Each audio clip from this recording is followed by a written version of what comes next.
Hello, you guys. Welcome back to my YouTube channel, podcast, whatever you're listening to this on. My name is Julie, and I typically help moms go from feeling less overwhelmed to feeling a lot more successful and peaceful in their lives, focusing on what really matters. And the month of May has really brought me back, humbled me, because we way overscheduled. Some through no fault of our own, some definitely is our fault. And it's really given me pause as to what is important and what lessons I've learned. So I want to share with you the past month or so and the lessons I've learned. I'm hoping that there's something in there that you can really take away and use to improve your own life as a busy mom, because I do believe moms are going to save the world. We're in such a tricky spot in modern culture for so many reasons. And it really starts at home as to how we raise our children, the values that we instill in them, the attention we give them, how we prepare them to be resilient individuals once they can kind of leave our primary influence. And so I think my role, I feel like, is really to support moms through that process. And I want to do that here today for you. So where do I even begin? I don't even know. I want to run you through our month a little bit just to kind of catch you up on what's been going on with us and where I've been. And it'll just give a bit of context as to where this video is kind of going. But we have had a really busy month. It is the last month of school for our kids. And it feels like the school year's ending kind of early, but we do start mid-August, so I guess it makes sense. And a lot of the country finishes around about this time, always probably going to finish today. Our kids have one more week. We've got that going where, they are ending things and doing presentations, and every week there is some school commitment where we need to go kind of in the middle of the day the late morning to watch our kids do a presentation or a music performance or a party or something like that. So it does cause a little bit of disruption. And I think throughout this process, I've really realized how I need structure. I need structure because as a stay-at-home mom, or stay-at-home working mom, an entrepreneur, whatever I want to call myself, depending on the day, I don't have anyone else really there's a couple of things, but no one else is really, wanting my time at a specific time. I have a lot of flexibility, which I absolutely love and is what I'm here for, but I should not be careless with it. I need to be responsible with that flexibility and be my own boss and actually manage my time a little better. And the month of May has really reaffirmed that for me. So we started off May with my youngest child, my little 3-year-old, having a birthday party for being 4. Her birthday was later on in the month, but we just didn't have any time to celebrate. And I'm on the fence about birthday parties, to be honest. I feel like they can be a massive waste of massive waste of money rather. And they do require a lot of time and energy from the hosts. And I go back and forth because if you do go for the more expensive pre-planned, someone else throws you the birthday party route, it's wonderful in terms of being hands off, but it is very pricey, and to do that 3 times a year, every year, and I just don't know if it's worth it for me. But anyway, we decided to throw her a birthday party because we knew we were having such a busy month. We did actually outsource the party at a place we've used before once for my other daughter, and we had a good time. And just the constraints of the venue, it's very small. We just invited her little class. We decided to do it right after school, like an hour after school finished, which was an interesting way to do it, but it was actually really nice because then it's not like sort of hanging over your head over the weekend. Obviously if you're hosting a party, especially with people you don't know very well, because these are kids from my daughter's class, I don't know them, I don't know the parents super well. It is a great opportunity to get to know the parents, I feel like, but you don't know them, so it is a little stressful. But if it's kind of after school, you're in the momentum of the school day, it was a Friday afternoon, we went with it, and almost everybody was available and came. So and it was a bit of a dress-up party because we were turning 4, so obviously lots of sparkles, lots of fairy wings, lots of everything, lots of princess inspired things, even though the theme was kind of like fairy garden. It doesn't matter, it's all the same, and she loved it. So we did that right at the beginning of May.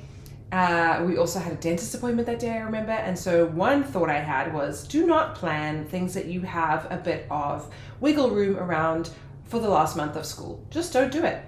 I had somehow planned a doctor's appointment for me, dentist appointments for all the kids, dentist appointment for me, a vet visit, just an annual checkup for our dog. Like, why? Why did I do this? Because I didn't know any better and I wasn't thinking ahead. So next year, I'm going to be a lot more intentional. I'm either going to keep it for holiday time, summertime, when we have more flexibility and the traffic is better and there's just less time pressures, or I'm going to go sort of well into the school year when I'm not anticipating having 500 things happening at the same time. Incidentally, I booked that dentist appointment 6 months in advance, and then as school closes, we get a notification that my daughter has a presentation at the exact same time as her dentist appointment. You know, that kind of stuff. And it's just unnecessary pressure when I didn't have to do it then. It wasn't an emergency, it was pre-planned, scheduled. So that's one little tip as I keep telling my story.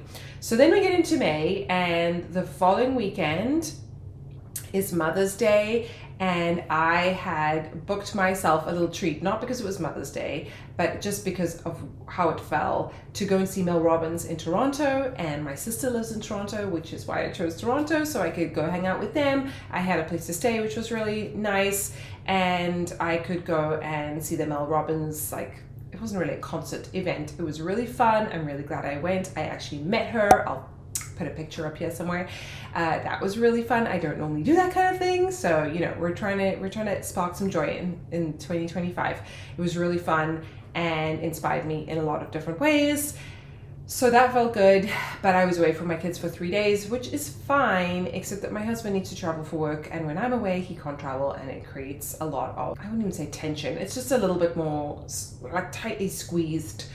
Anyway, and that's another thing that I wanted to mention is, whilst all of these things that I'm going to talk about were going on, is like normal life continues. The kids still have activities, after school stuff, school. My husband still works, which involves a lot of travel for him.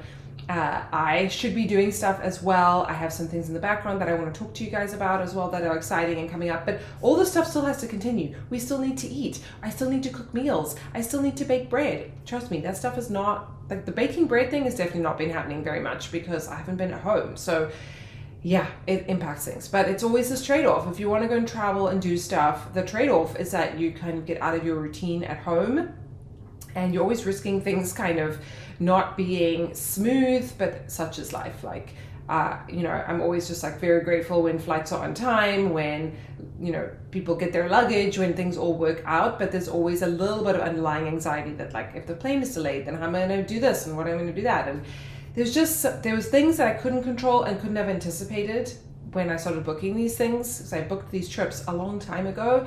And then there are things that now I just know better for next time. I'm going to be better at it. But anyway, so then we get to the Mother's Day weekend. We had a 3-hour award ceremony for my son for tennis that he does. It's like just something he got invited to.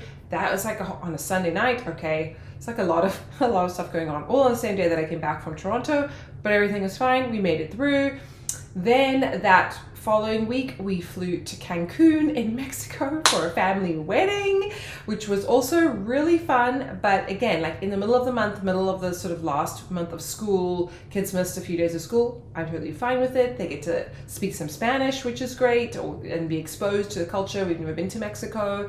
But again, there's always this, okay, we're flying internationally, we have to get to the resort, we have this wedding, we have to get home again, all of the things. Mexico is well known for people getting sick, and the resort we were going to, it had some trouble with that. So it's always just, you know, okay. But I think what we gained from that trip was a lot more than we lost, and I'll explain in a second. But it was really special, you know, being South African but living in the United States. Obviously we do not have our extended family, and this was my cousin's child getting married, and he has kind of the same experience. They moved to Canada when he was a baby, so all of his extended family, all their side of the family are all over the world really, but they were far, and so it was really nice for us to be able to show up for them. Our kids had such a great time. I don't really think they have any memories of going to weddings. The older two have been to weddings, but as babies and toddlers. The little one, I don't know if she's been to a wedding. I don't think so. But anyway, she wouldn't remember it anyway, I don't think. And so, we haven't been to a wedding in a long time, and not every wedding our children are included in. So it's just, and you can't go to every wedding. There's always going to be weddings that you can't go to. So it was just really special. And my sister came down from Toronto, and so all the little cousins were together, and it wasn't a very big wedding, so that was also kind of nice. It was like a kind of intimate wedding. So yeah, we had a really good time, but we brought back some unwelcome guests from Mexico, and fortunately, only out of the 9 of us, so my sister's family and our family, only 2 of those people got sick. Both of them happened to be my family. So we got back on the Monday, and our kids were supposed to return to school on Tuesday, whatever, and my daughter got very sick. She missed 2 days of school, and then as she's getting better, my son got sick. He missed a day of school, but he wasn't as sick as she was. Someone did say to me though, fun fact, because I don't know a lot about this stuff, but at least my daughter didn't have a parasite if she gave it to my son. Like, you can't really transfer parasites, but you can transfer viruses, and I'd rather have a virus than a parasite, I guess is what she was trying to say. But it was all this debate, like, did she drink the water, too much of the water, or the water that she wasn't supposed to drink? Did she eat something? Is this food poisoning? Is this actually a virus? Is this just from travel? Is this heat stroke? All of these things. Anyway, I think it was a virus. She got better. She was able to return to school, which was really, I'm very grateful for, because as I said, it's like they have single-digit days left of school, of their grade, and there's always fun stuff happening. And for my son especially, he's older, they're doing presentations, and he's missed school from the trip, and he wanted to be there, and he plays tennis, and he has tournaments and all these kinds of things. Ain't nobody got time to get sick. Anyway, I'm grateful that not the whole family seems to have gotten it. I mean, I don't know if we're out of the woods yet, 5 days later, but I'm hoping. So anyway, so we get back from Mexico, then we have kids at home because they're sick. Then we celebrate my little daughter's actual birthday. Even though I feel like we've been celebrating her birthday the whole of May, but there was that, like sending things to school, and just my husband was traveling again because now he hasn't been able to travel because we've been traveling as a family. Just a lot on the go, and like a lot of single solo parenting, and then just not being away. And so I actually have something here if you're watching this on video versus listening, but this represents all of the trips that I have or will be taking in May, and I've still got 2 more left, and it's already the 23rd of May as I'm filming this. So it's just been, I don't normally operate like this. I don't normally travel this much, and I'm not normally away from home, and I'm such a homebody that it's such an interesting experience. But it's every time I travel and come home, I have a new appreciation for the world and for home, and something shifts in me. Like, I get like a fire back where I'm like, I'm going to do this when I get home, and I'm going to do this. And I think it's the space of being taken out of your routine and having more time to reflect. I'm not, like cleaning as much or vacuuming or doing as much laundry. I mean, in Cancun, I would have loved to have done some laundry. It was so hot and we were all sweating. So our clothes were disgusting. I would have loved to do laundry then. But anyway, it just like forces you to kind of face whatever's in front of you, like face your demons in a way. And I remember having this real turning point. We went to Iceland a long time ago when my son was 2. I think he just turned 2. I was pregnant with my daughter, and I remember writing down a lot of things about what I wanted my life to look like going into the next sort of 5 years, decade, and that was, he's nearly 10, so that was 8 years ago. I just remember having this vivid moment, like I couldn't sleep because it was July in Iceland. It was, the sun is up until like 2 a.m. We were jet lagged where, we should go to bed. We're 6 hours behind or something, so we're not going to go to bed early, I guess is what I'm trying to say. And I just remember lying there, my son and my husband were asleep, and we were all sharing a bed, and thinking about like how I want to orchestrate and craft my life. And I think, considering where I was then, working a full-time job, almost 2 little kids, living in New York, like my life is very different now, and I think it's a lot more aligned with who I am. So it's kind of crazy to think back, but I do think vacations, holidays, taking you out of your comfort zone, it gives you that new perspective and appreciation for your home and routine. And as I said, structure really helps me, and being organized has really helped me. So it's just an interesting thing to reflect on, and I'm grateful for it, even though I get a little nervous to travel sometimes. I think it's definitely something that's changed as I've gotten older, or maybe as I've had kids and I'm like responsible for so many more people. When I was younger, all I wanted to do was travel, and I had kind of not a care in the world in that regard. But now I'm like a bit more anxious about like the plane, not so much the plane like coming crashing down. I try not to think about that, but like just getting there. We try not to take checked bags so we don't have to worry about losing luggage. We try not to take connecting flights if possible, but all of these things I just think about. And even in Mexico on the way back, you know, they recommend that you get a shuttle from the airport. I think that's typically what people do versus renting a car, because you don't need a car once you're at a resort.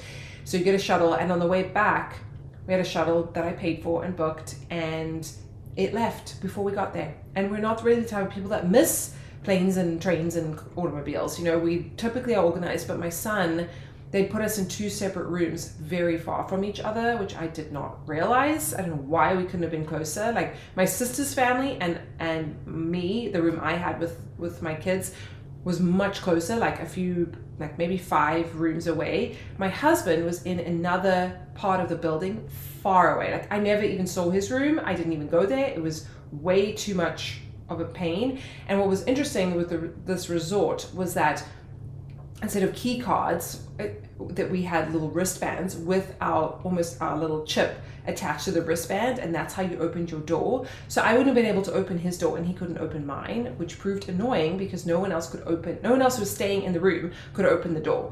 And my son left his book in his room, and I mean, fortunately he remembered the book, but what happened was my husband had to go all the way back to his room. I had the kids. I was trying to like pack up everything, check the room for, you know, last minute things that get dropped on the floor and under the bed, and markers and hairbands and all the things, and important things too.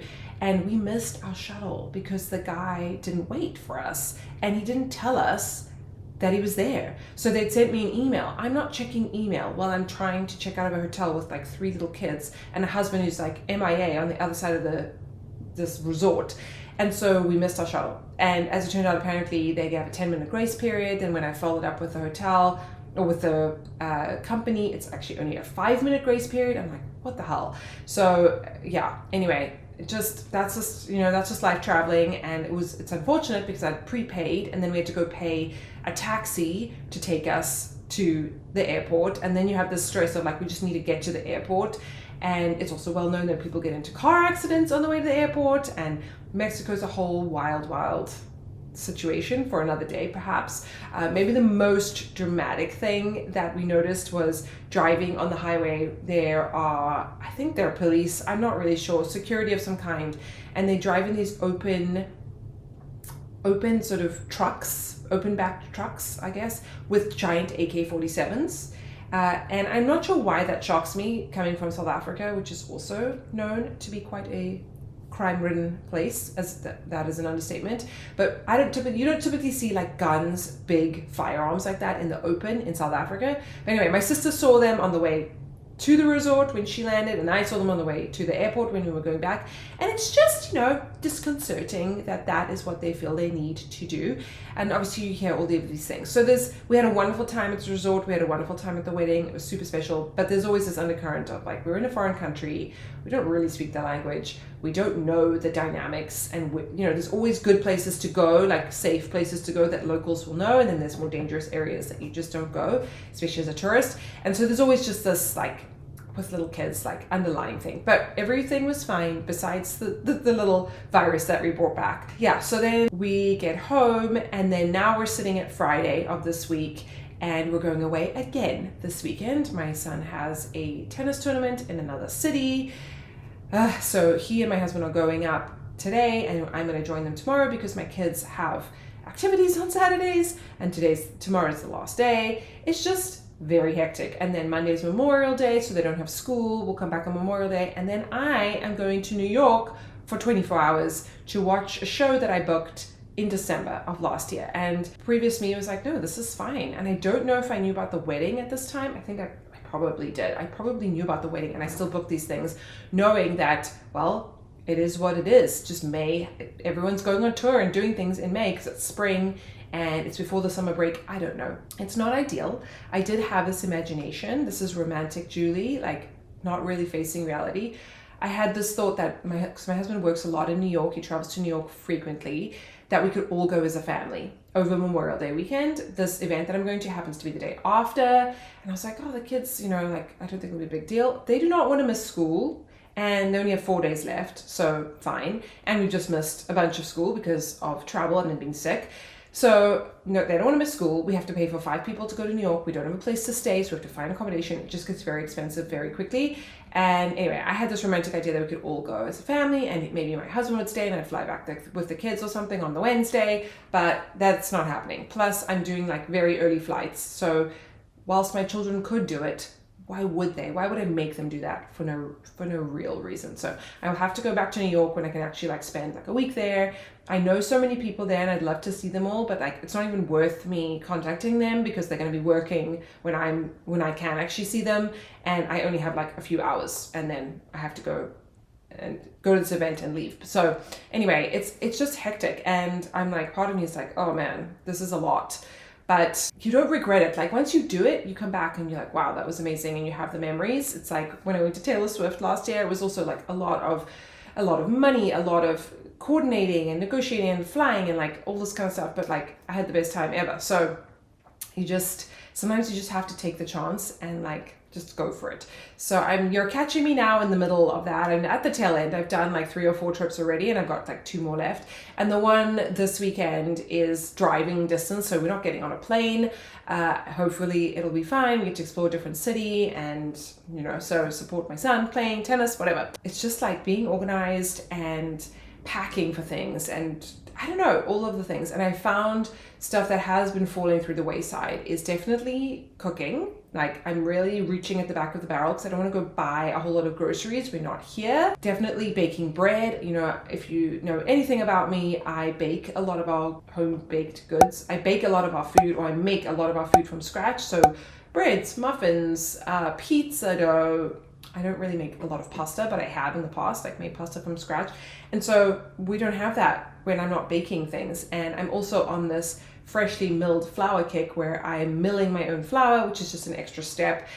I also did a bulk order of all of this food, all of these grains that would be maybe interesting to share one day. And so I need to like start making my breads from that. I ordered for example, like I'm going to make my own vanilla essence. I ordered vanilla pods. It looks super easy. You literally put vanilla pods in a bottle of vodka. I don't know if I've ever bought vodka in my life, but I'm sure I can figure it out. Cheap vodka, it doesn't really matter. So you're not going to be drinking it like it is intended. You just need it as an alcohol to preserve the vanilla pods. And then I think it does take a while, like 6 months or something. And you make your own vanilla extract. And vanilla extract is really expensive. So I'm very excited to try that. Stuff like that. I bought some tea, like loose leaf tea to make iced tea for the summer, hibiscus tea. Anyway, I bought it through a co-op, and I've never done that before. Like it comes on a truck and you go and unload the truck, and you know, and the idea is when you buy in bulk food, you're saving money. And so all of these things I'm really excited to dive into. But when you travel and you're not at home, you can't do this kind of thing. This is the sacrifice. So it's going to be really interesting in June. I have no plans to travel. We are going to be traveling in July, but we're going for another wedding, another destination wedding. But that's like, we're doing that once, and then I have nothing else planned where we are traveling. We have guests coming at the end of the summer, but like nothing crazy. So it's going to be a different experience from May. Yeah, so that's kind of where we are in May. I wanted to see what else I could talk about in terms of the lessons that I've learned. And, you know, going for weddings, it always makes you think about people's families and blending families together. And it also made me think about how we have to show up for each other and be, in order to live this kind of lifestyle that my husband and I are living currently, where we have 3 young kids that have a lot of activities. I really need to examine if we can pare down some of those activities. I never thought I'd be the person that overschedules their kids. I don't know if I'm overscheduling each individual child per se, but I feel overscheduled because there's 3 of them. There's just, 3 times the amount of activities, and the little one doesn't really do very much, but she does a couple of things. But I also, as she gets older, she might want to do some things. And it's an interesting dynamic of like choosing what we're going to allow the kids to pursue after school. How much time do they really have and energy? And then what about playing and free time and just chilling time. You know, all of this stuff is very important as a family.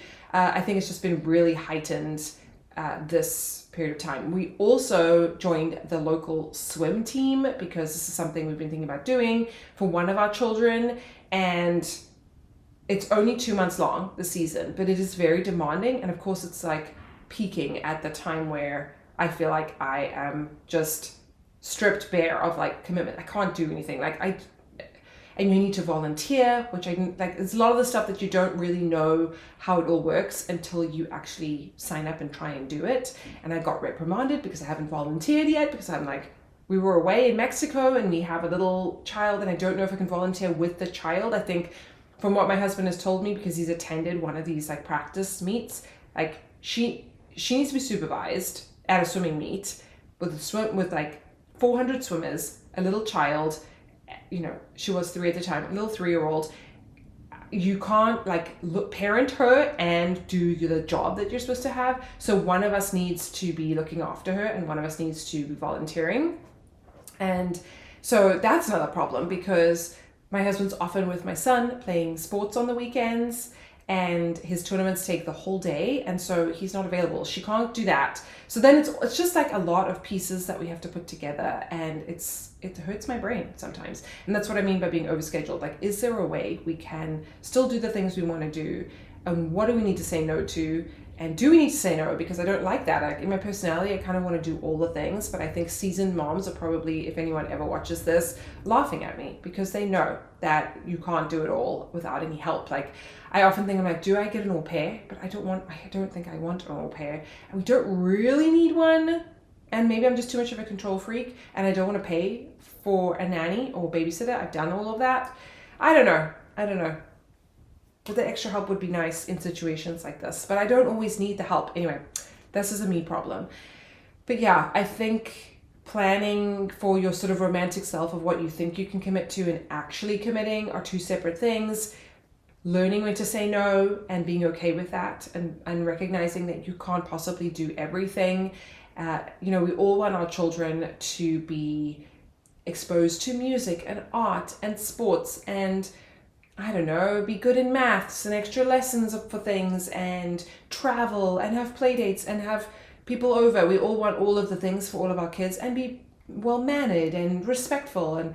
But those things obviously you should do, be well-mannered and respectful. But some of the other things, like there's always a season for it. We don't have to enroll our children into every single activity. And I must say with my son, he's very specific about what he likes. He doesn't want to do everything, whereas my daughter kind of does. And so I have to figure out what is going to be a real thing, like what is going to stick, what can we let go of, what do you not have to participate in right now, what will be good for you, what do you want to try. And so much of the activities are now ending as school ends that it's like, okay, we just have to get through these last few weeks. We have dance recitals coming up, but it's like one day of the year. But then so are so many other things added on that exact day. It just seems like a lot all at once. So yeah, I just couldn't do all of this, I think, without my husband and I both being committed to it. And I see a lot of families kind of breaking down because the mom takes on the lion's share of the responsibility. And I think sometimes it comes with good intention. Like she wants to when she starts her family. Maybe she only has one child, or maybe she has no kids when she's taking on certain roles in the home and she feels like she can handle it. And then you add another child, or your kids grow up and they have more activities, or there's just more responsibilities put on and life happens. Maybe you have a sick parent that suddenly that kind of becomes your reality, or something's going on in your family that you did not anticipate. And there's a massive breakdown in the family unit when both parents are not showing up. And, stereotypically, dads will go to work and moms will run the show behind the scenes and not get a lot of sort of validation or appreciation, or at least not feel that way. And it just made me reflect, because my husband and I are both really trying. I mean, I feel like he's working really hard to provide for our family. He wakes up really early, he has to go catch all these flights, he's not sleeping, he's sleeping in hotel rooms. It's not fun. Then I'm at home with sick children puking everywhere, or, school presentations and commitments, and then driving them everywhere. We're both just doing our best and working really hard. And I think if we didn't have that underlying commitment that we're both working really hard, I think that would build up a ton of resentment. I mean, it has throughout our lives, on and off. We've had to have conversations about it and rework things. And it's never really intentional, but it starts like breeding a bad seed if you don't address these things hands on. So if you find yourself in a super busy season, look and reflect on like how you're contributing to maybe a toxic situation, or maybe the situation that you don't want. Are you taking on too much and not asking for help or not communicating? I think for couples, whilst we are in an exhausting season, which I don't know how long this will go on for. I mean, it feels like life is always exhausting, to be honest.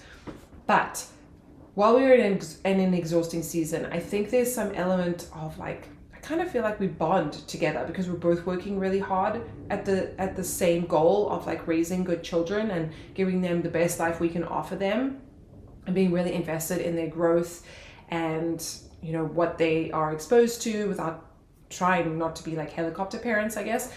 Anyway, when you're working together towards a cumulative goal and you're working really hard, like on a team project, it's like when people are working on a project together, you become bonded. Those late night sessions, you're bonded for life as a team. And so I would encourage you to each show up with equal commitment and tenacity, and that'll help you get through hard stuff, because I wouldn't be able to do this without my husband also working equally hard, and sometimes he works harder, and so it's just something I thought about and I thought I should share, because I see a lot of resentment in couples and with moms taking on so much. And how much are we not allowing our partner to show up and take responsibility? And I feel like now we're at a place after being married, and we celebrated our wedding anniversary not that long ago, but after being married now for 15 years, we've been through a lot of different things. And I've had my husband on the podcast. You can go and listen to how he speaks and talks about these kinds of things. But, my husband does as much laundry as I do. He cooks, maybe not how I would cook, but that's okay. He does a lot of like outside grilling and cooking. That's his manly cooking, whatever he wants to do. He takes the kids to school. He prepares lunches and sets out their clothes for the next day. He does all of the tennis stuff with my son, which is a very big commitment. If you know anything about elementary school sports, and when you get really serious about a sport, it requires a lot of time and energy and a lot of driving around.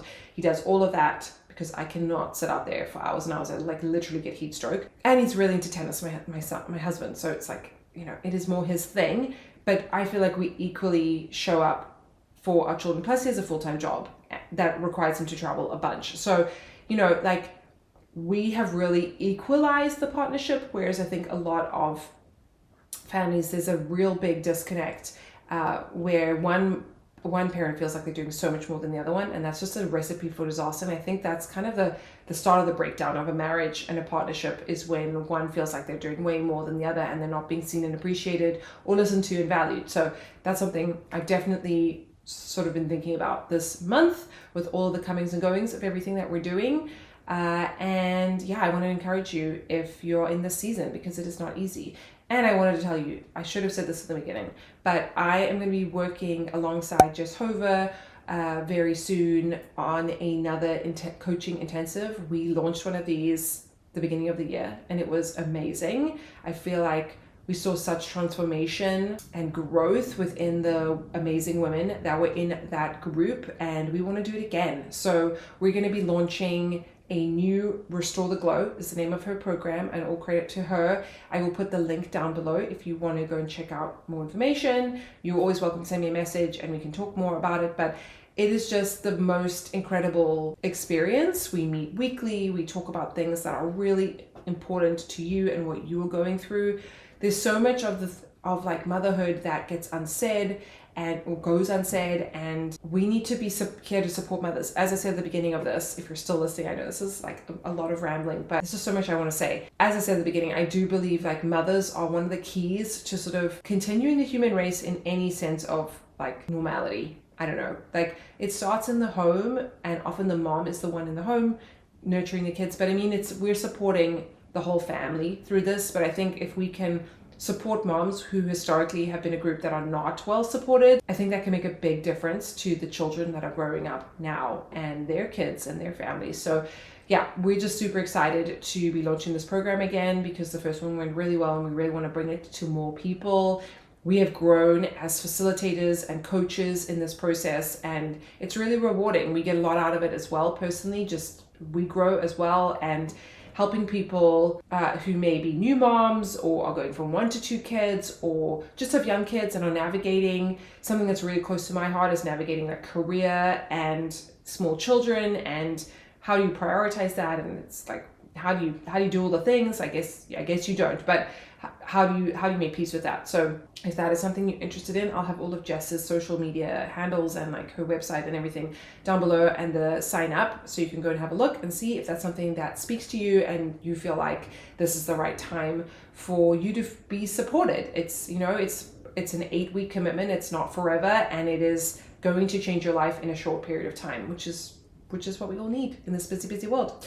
But yeah, thank you so much for listening and watching wherever you are consuming this. I really appreciate you being here. If you have suggestions of things you'd like me to talk about, or just tell me what's going on in your life, and I can always make a video about that, I would be happy to do that. Make sure you subscribe, give this video a thumbs up, comment down below what is going on for you. Do you have summer plans? If you're in the Northern Hemisphere, if you're in the Southern Hemisphere, what are things looking like for you these days?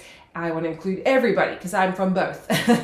And I can't wait to see you in my next video or wherever you listen to this podcast. Bye.